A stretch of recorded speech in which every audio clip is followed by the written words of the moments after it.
ஆ வீரக்குளம். வீரக்குளமா? பீரக்குளமா வீரக்குளமா? வீரக்குளம். மீன் இருக்கா நிறையா? விற்றுருக்காங்க. ஆஹா. ஆனால் அதை விற்றுருக்கிறது வந்து ஐயப்பங்கு. அப்பா ஐயப்பங்கு. ஏழை எடுத்துருக்காரா? இல்லை இல்லை, வேண்டி விற்றுருக்காரு. அந்த குளத்துல ஏன்ப்பா மீன் பிடிக்கவே இல்லை? அதுவா, அந்த காலத்தில் ஏன் மீன் பிடிக்கலன்னா ஐயப்பங்கள் வந்து வேண்டி மீன் விற்றுருக்காரு. யாரும் பிடிக்கக்கூடாதுன்னு அதை வந்து பாதுகாத்துட்டாரு. அது அடிக்கடி வந்து. ஆனால் யாரும் மீன் பிடிக்கல. ஆனால் நாக்குப்பூச்சி தோண்டிருக்காங்க. வேற வேற எடுத்துட்டு போகாதனால மீன் பிடிக்காம வந்துட்டீங்களா? இல்லைல்ல, வளையத்துன்னு போடலான்னு பார்த்தேன்.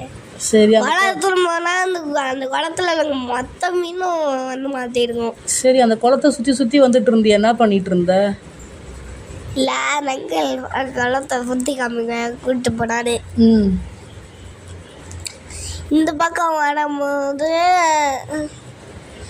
அப்படியே நிறைய முள்ளாயிடுச்சா, அதான் தூக்கிட்டு வந்தாரு. அப்படியா?